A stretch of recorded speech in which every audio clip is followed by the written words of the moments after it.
This review is spoiler free, so please don't start bitching. If you want all the spoilers and my full thoughts on Zack Snyder's Justice League, make sure to check out tomorrow's episode of my podcast, How's It Going to End?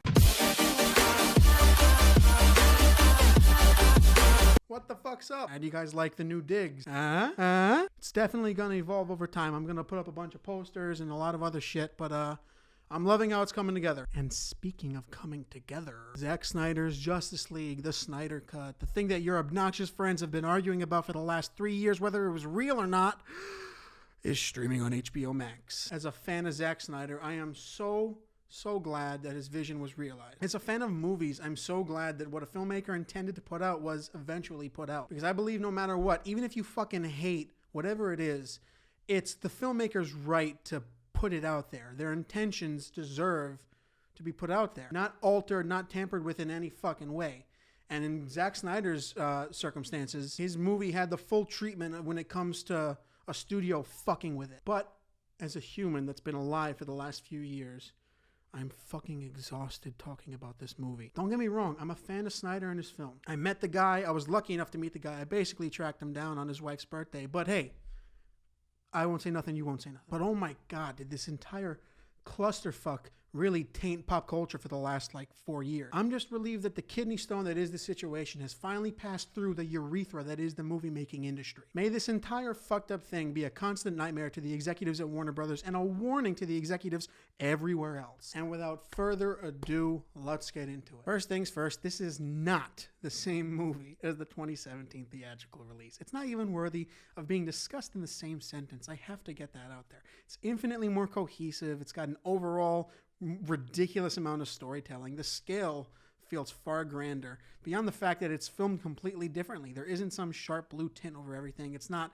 awkwardly cut together to pretend like this is the plan all along. It's a solid 2 hours longer, and above all else, it's the substance that enlarges the gap between the two. Each character is given an unreal amount of depth, uncomparable to the theatrical release. And this has so much to do with what was cut and replaced back in 2017 and the 4-hour runtime. You simply cannot introduce characters like Barry Allen and Victor Stone without some sort of bedrock for who they are, and this cut gives plenty of wiggle room for that. I'm ignoring Aquaman because we've seen the most of him since the theatrical release. We get his deal, we know his past, it's different when you're talking about a character that has had their own solo movie already. But that's not to say we don't learn more about him as a person before he became king. There are a couple of interactions of his that are my favorite of the movie in this one. But compared to Victor's and Barry's, it's a little one-sided. We see an entirely different version of Bruce and Diana. We see the Bruce that we left back in BVS. Full of remorse, but hope for the future. Not the pessimistic, bumbling ball of jokes from before. We get a less antagonistic Diana, more willing to hold the team together, but still brutal as fuck to her enemies. The clear standouts for me were Barry and Victor as Miller and Ray Fisher. We're let in on the struggles that they've been dealing with in their lives, contrasting and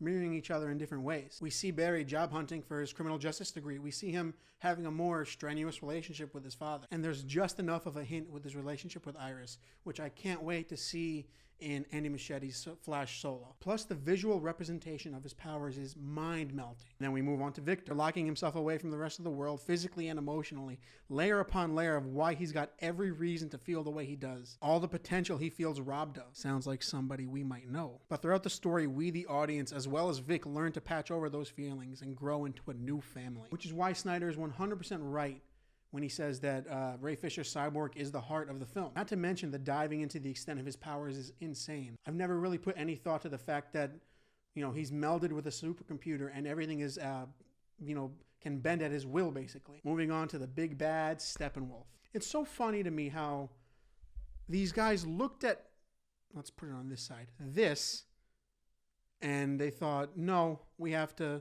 completely wipe that, do a new version of it. And in doing so, make this and destroy the character that Zack created. He made an actual, a being with a history and everything. He's insanely more intimidating, and the R rating for this film really helps with that. It helps with all the action, really. I don't think that you could have the action in this movie.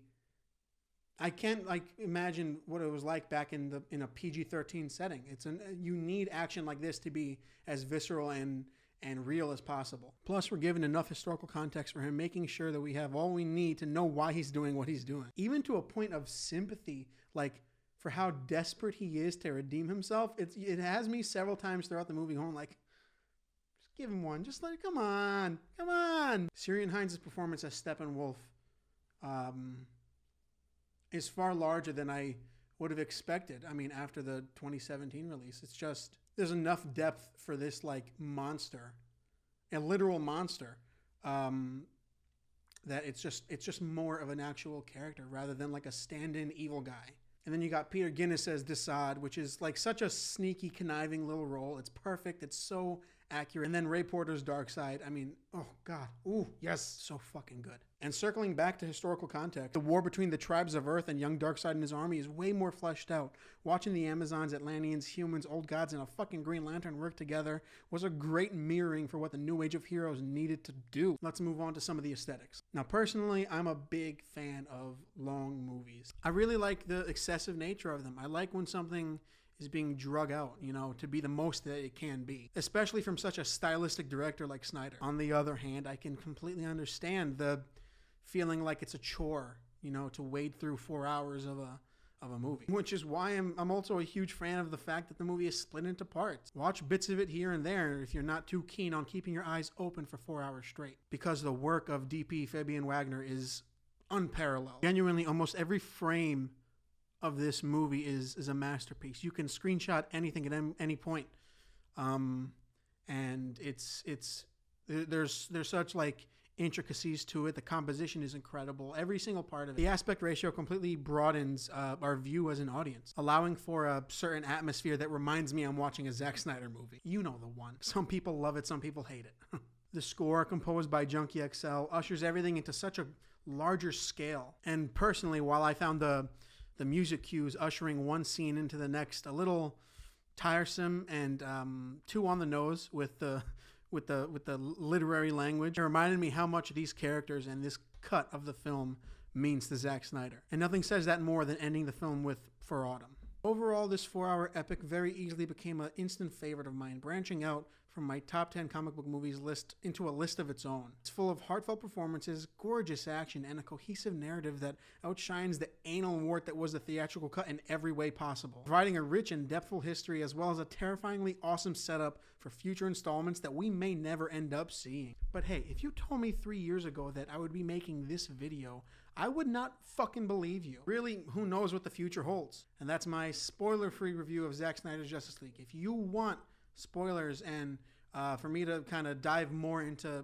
what I felt about the film, what I liked and what I didn't like, make sure to tune into my podcast, How's It Going to End? You can find it on Spotify, on Apple Podcasts, and on YouTube, my YouTube channel, That Comedian of Cinema. Go subscribe. Also on Instagram, I'm very close to hitting 50,000 followers, which is fucking mind-boggling. I never would have expected that shit. That's a lot of fucking people. Jesus Christ. I'm doing a giveaway, 50,000 followers for these two WandaVision Funko Pops, the Halloween costume, comic accurate shit. So,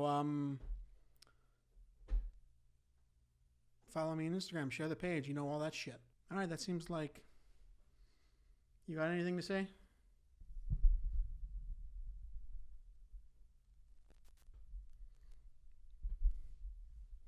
We'll see you guys next time.